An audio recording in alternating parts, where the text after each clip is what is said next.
Hello everyone, welcome to our Let's Play series of Disco Elysium. This is Colonel RPG as usual, and I'm very happy that you chose to join me today as we leave Evact's office. Because... oh, there's no passage there? Oh, there's a little staircase. Right, yeah. We're getting out of here because Evact told us to go open a door. He also told us never to talk to him about the drug issue. So, he told us a lot of stuff. Oh, hey, mister.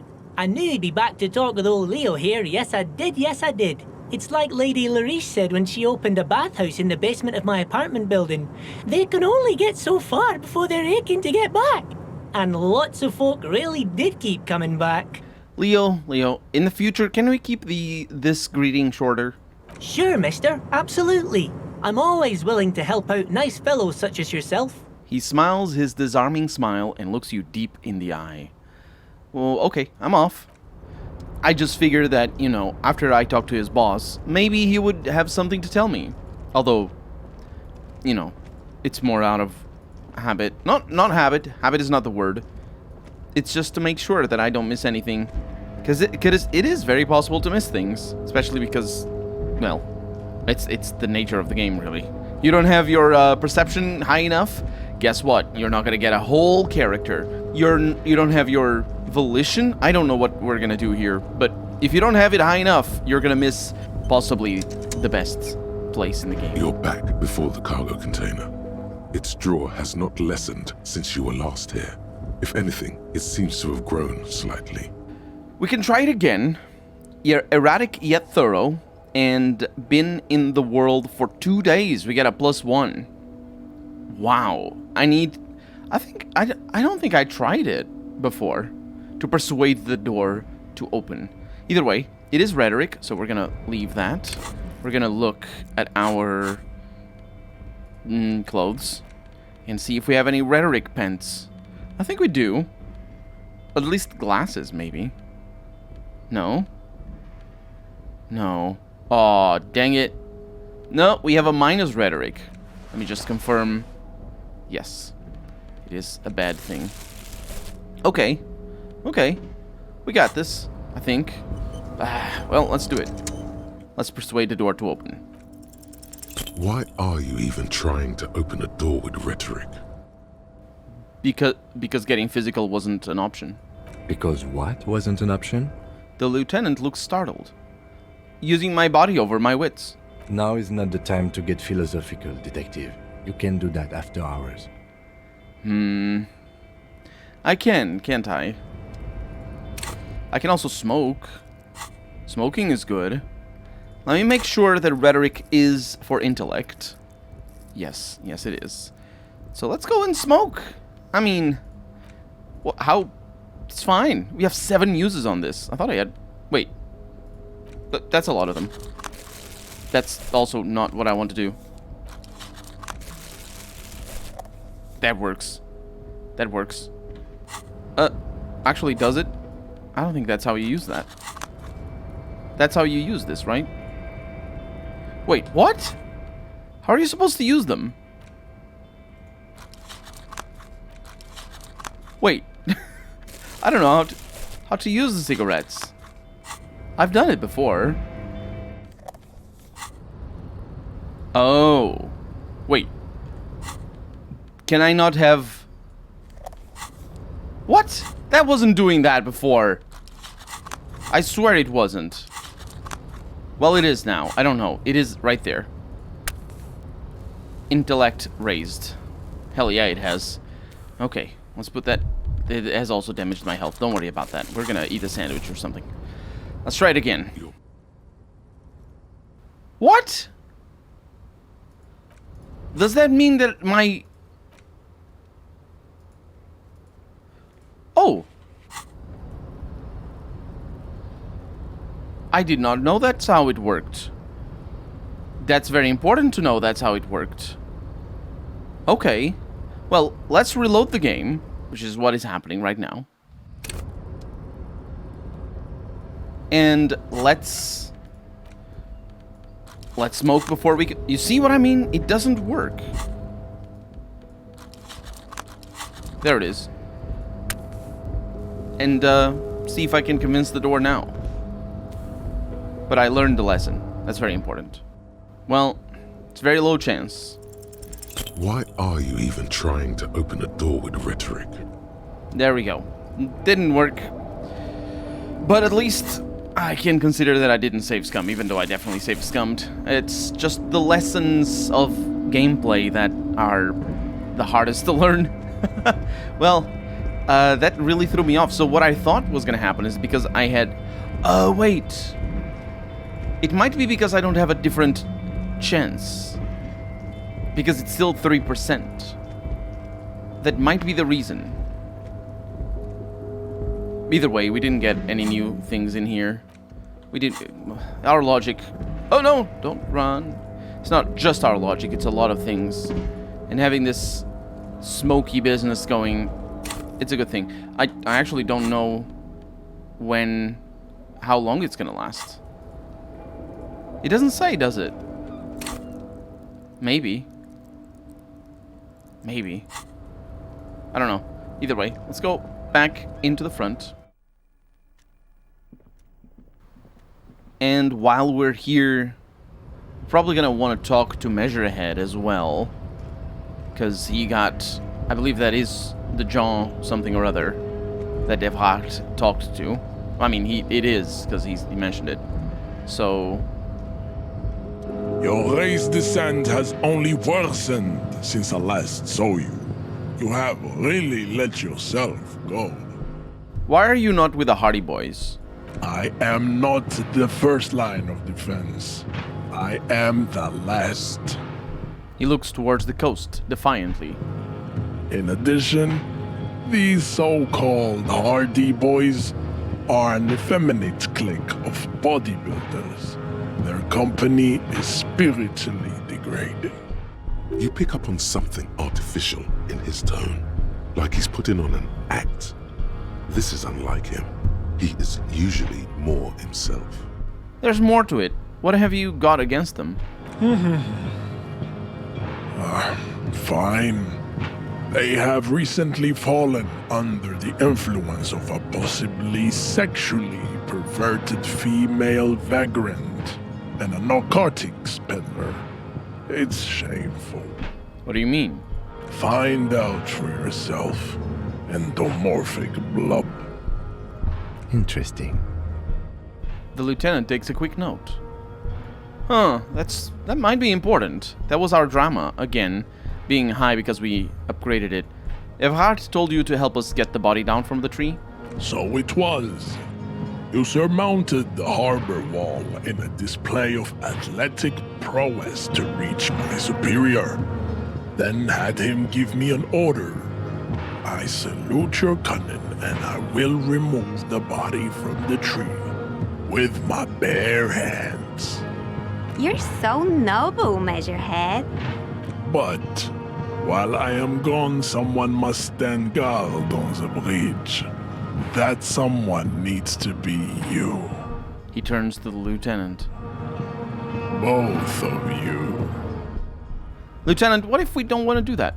This is the uncomfortable result of not taking it on ourselves. I can live with a compromise.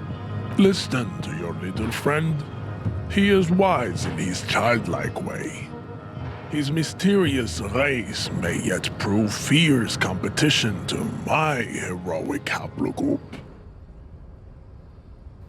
No way, we're not going to do that. Fine. Goodbye. Return to your degeneracy. Okay, I'll wait here. Just take the body down. Babe, see that they stay here the whole time. Mostly because they didn't want to animate him taking the body down. Otherwise, we'd go after him.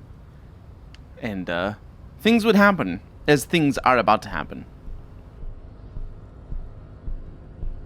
The woman's gaze follows Measurehead as he leaves. She turns to you. So, you guys are like cops or something? Yeah, we're the law around here. Cool. I like men with guns and power. The woman twirls her hair. I'm Katya, by the way. You hear that? The lieutenant looks towards the yard. That sound. He's breaking something. Yeah, Jean-Luc must be really tearing it up over there. I wish I could see it. I don't. I've seen enough of that dead body already. Look at you! RCM rent-a-cops! A loud voice booms from below. Guarding that bridge like Everott's lapdogs! Is this where it's at now? The RCM is for sale! Spoken by a mercenary pretending to be a worker. Yeah, I'm an unbelievable corrupt cop. I am corrupt every opportunity I get. A shrill laughter interrupts you, echoing across Martinez. It's Kuno. Then, the man turns to look behind him at the behemoth appearing around the corner, approaching him, walking past him.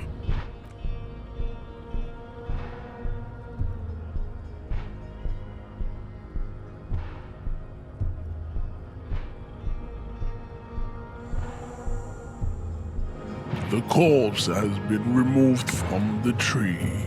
He brushes wooden flakes off of his hands. Stand down and congratulate yourself. You have sided with Ray's victory today. Thank you for your cooperation, Measurehead. Farewell, ham sandwich. You are a Union man from now on. Let's leave. Can't talk to them. Not soft and weak like other men. Oh yeah, they're just hyping him up, as usual. So, that's that huge thing done. It was a little bit of a waste for my health, because obviously, you know, it's 25 minutes gone. Mayana? So, He stares at you with his lazy eyes. how'd you like our harbor? Was nice enough. It's but a rest area on the path leading across open plains. He notes solemnly, then turns to you, a wide smile adorning his face.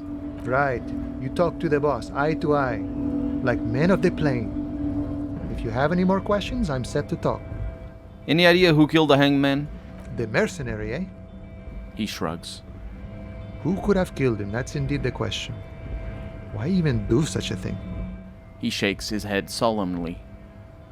The harbor is a prime area of suspicion. In your opinion, are the dock workers involved in the killing? What a thought! He scoffs, looking shocked. Why would noble workers resort to such a thing? Unless they were pushed, of course. Pushed to how? Your dead guy was an enemy combatant. Hold up, what do you mean? He was an agent of the opposition, attempting to undermine our honorable efforts. Did you kill him? I ain't the murdering type, but that's just me. Large organizations like our union have all sorts of men, with all sorts of skills. He's not lying about not doing it himself. He means a more violent faction could easily take care of such a thing.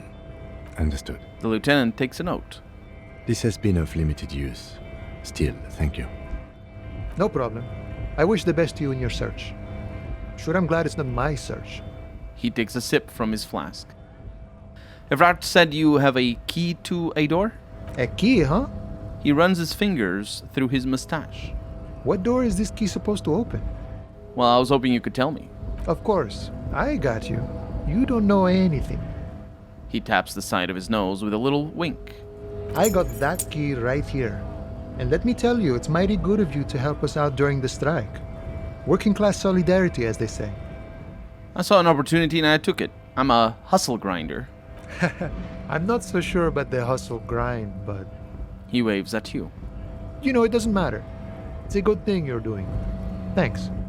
What you're looking for is a basement door behind the greenhouse. That's behind the wailing in rags.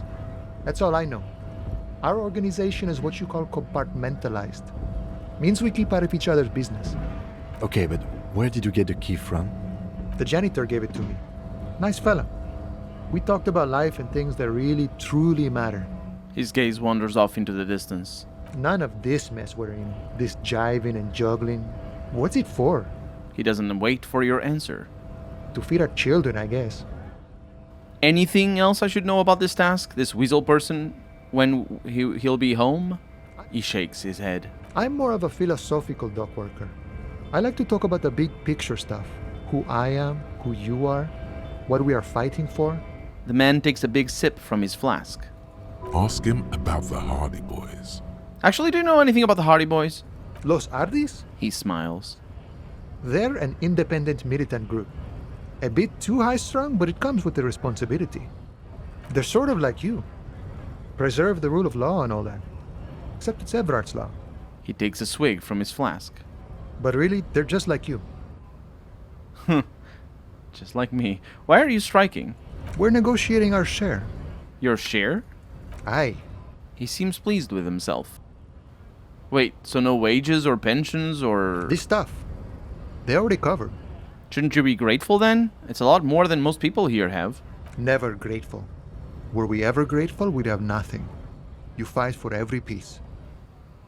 How large a share would you like? All of it. However, right now we want all the harbor workers to be on the company's board, so they could take part in the decision-making process.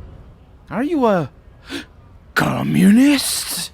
No, He pauses to think for a moment. I don't think I'm a communist. Seeing something of value and saying I want it all to myself is a much older and simpler notion. No science to it at all. Even a weak child can think it. The only things holding someone back are I can't and I shouldn't. You shouldn't take what's not yours. Then how can anything ever be mine? But that's okay. We don't have to agree. The prairie is wide enough for all of us. He has a really weird take. I'm not actually sure if he's supposed to be an allegorical character like other characters are, like most other characters are, or if he's a author insert. I don't know. The bossman Evrard, what can you tell me about him? I think it's best you make up your own mind now that you've met him. He shrugs. In my eyes, he is a capable organizer and a decent businessman. What does bossing the union entail anyway? I guess you kind of get to be the village chief. He oversees the harbor, makes deals with the owners or other relevant parties, watches out for his own. By that, you mean corruption? By heavens, why would he not be corrupt? We live in a harsh and disordered world, see? And in this world, the old man is corrupt for our benefit, and we know it. Appreciate it even. He is, personally, not too lavish. That desk seemed lavish to me. He is reasonably lavish, sure. That's his prerogative. It's not like you want a saintly demeanor on a corrupt motherfucker. That would be a manipulative illusion. Besides, there are no non-corrupt systems in the world anyway, and moralism is the most corrupt of them all. You see, I hope that he develops on that, because that might be the essence of his character right there. You seem to have spent a lot of time thinking about the political situation. Sure. I've had the necessary free time. He spreads his arms wide, using the reach to show how much time he has. Fortunately, there's always time. The look in his brown eyes conjures up an understanding. For him, having command of his time is the most important thing. It all comes together now. The way he speaks about scabs, his general attitude. He's a follower of a 500-year-old Franco-Nigerian Boyadero code, itself an appropriation of Vespertine cool. That of a noble peasant or a traveling herdsman. True to yourself, independent in your actions, loyal to your friends. It doesn't sound that cool. Sounds antiquated, obsolete, passé. It's not disco. The man sits on the railing, his hands reaching far and wide, yet it feels as if he could effortlessly go even wider, if need be. An endless torrent of time. Good talking to you. Gotta run. I do gotta run. I've been mulling during the dialogue, obviously. I've been mulling about my cigarette, and I need to figure out if I did indeed open new things. Hey. Nice aggression with the native. He nods in approval. Don't let the chief fool you next time. You don't need to be that up in his face. Leave yourself space to move. This might be in reply to me trying to punch him, I think, rather than what just happened. Not bad advice, actually. This might do the trick. He abruptly changes the subject. Let's talk about our right to work. Yeah, so that also probably gave me a +1 or a +2 on another punch after that. Are you a mercenary hired by Wild Pines? Hell no. I'm just an honest scab. I won't have talk like that around here. You understand? His neck muscles tense up. The veins on his neck bulge. Be careful. He's holding it deep in, but there are things in there you don't want to meet. It just has to be said. That was not a convincing line. I'm gonna say it very quietly. Is there a tribunal being convened by any chance? Fucking bug. He breathes out slowly, his giant chest deflating and his mouth slightly open. You hear a tiny rattle, a small radio, cracking somewhere. An earpiece. How about you fuck off now, huh? Okay, of course. The lieutenant says, his voice a soothing calm. He looks at you. That was a challenging success there on our perception. Hell no, I'm just an honest scab. That didn't sound too convincing. Fucking loincloth. He stares you down mutely for a second. Loincloth? Now you see, that's not really what a scab would say, is it? Better not to press the issue further, sire. He seems tense. He does. I'm gonna back off. Okay. The man's breathing steadies, but his eyes are still narrow. Slowly, he's trying to get his right-to-work dance back on. I think you may be able to help me decipher some tattoos. I'm gonna take the photo out. Don't think so. He grunts, barely glancing at it. It was on your colonel. I'm not gonna give him the photo, though. Oof. Well, I either cancel the task or I give him the photo. I'm gonna give him the photo and I'm gonna say, yeah, it was on your colonel. Wordless, he takes the photo and looks at it. Grey eyes dart back and forth on the glossy surface. His face is unmoving, hard as a stone, but beneath it. After a while, he cranes his head side to side and sighs. Fucking loincloths. Really did him in. Loincloths? Yeah. He's clenching his teeth. There is silent pressure behind them. Can you tell me what the tattoo means? What it means. He points to one tiny star in the web of lines, away from the man's heart, almost on his stomach. I can tell you what this one means. Only one. He squints at it. It's so small. You want to hear what happened here? Yes. Our colonel is deep in the bush here. Deep in the fucking bush. In Benital. 41. Monsoon season. He's on a reconnaissance mission. Benital is one of the inhabited islands of the Seminese archipelago, near the Pale. Covered in jungle, it was anchor point for the Seminese nationalists in the proxy war held on the islanders' territory. He spent a month behind enemy lines, scouting kipped villages. Nothing but fucking bugs and snakes for fun. Men are getting restless. There's talk of switching employers. He licks his lips as if drunk suddenly. With some strange emotion. This is about to get really graphic. Last moment to back off. I'm not gonna interrupt him. Our boy. He's only a captain then, but he knows how these men think. If they don't see action soon. His voice gets strangely quiet, a long, long way from right to work. His gaze pierces the paper. At dawn, he comes upon two kids, breeding in the bushes by the river. Or maybe they weren't breeding. Maybe they were just making eyes at each other. I like to think they were breeding. We shot the boy. He was useless, but the girl, she was nice. A little fat, you know, but not too old.